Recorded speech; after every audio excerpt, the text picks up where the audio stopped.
with our bodies. And so we kind of felt like, man, 2023, coming off of everything we've been through, maybe this is the right story for us to tell, the right conversation to have. Right. So how is the play structured? So there's 5 women that will play 4 different characters each for a collection of 20 monologues. So it's like a monologue play. So there's no dialogue between actors. Oh. They'll come up one by one and deliver this real life transcript. They sort of embody the character, and they're pieced together in ways that you wouldn't quite expect are so moving, and then you find little connections between each one till you get to the end of the play, and it's just, I'm sure it's powerful. oh yeah, it's, yeah. And just so everyone knows, the stuff that you're seeing on the screen right now, these are from past plays. That's right, that's right.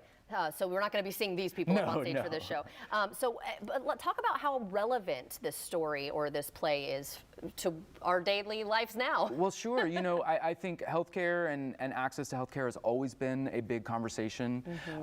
But given everything that we've talked about in the last couple of years, we came across this script and we said, well, I think it feels like now we can have a rational conversation about what healthcare looks like without it being so emotionally charged. Right. But it's very important for us to tell stories like this.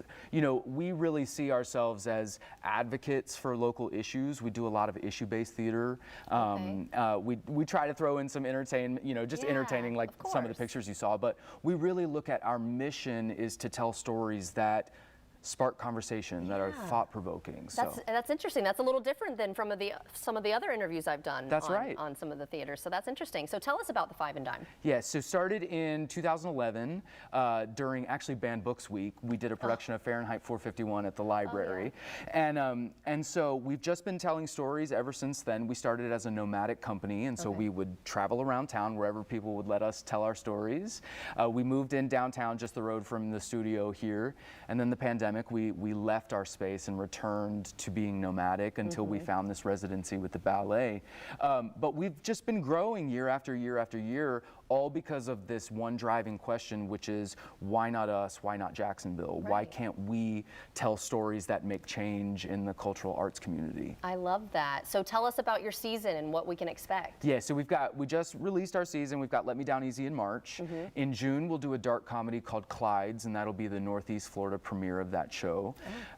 In September, we'll do a show about aging called For Peter Pan on her 70th birthday, which is just great. Yeah. And then we'll end the season with a Stephen Sondheim musical. Stephen Sondheim's one of the great musical theater composers who passed just a few years ago, called Assassins. And we were supposed to do that in our 2020 season, but we had to shut our season down. So we're bringing that one back to the stage, and we're excited. I was about to say, I'm sure you're excited about that. And tell us about the residency too with Florida Ballet. That sounds pretty cool. It is. It's awesome. My best friend's dad owned a dance studio in that building years ago, so I grew up in that building in high school. Perfect. And so when I got to know the people at the ballet, it kind of seemed like the perfect fit for us to come in and perform, for us to partner with them because they're such a major player in the community.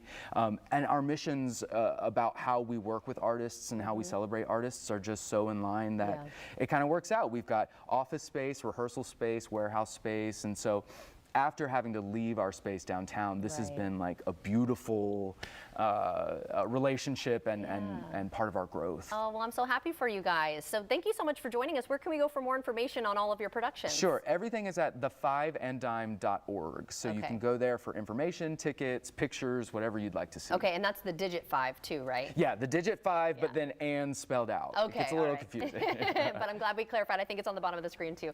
Thank you so much for joining us today. It was nice to meet you. Thank you. I appreciate it. And if you'd like to see this interview again, you know you can head to our website as well.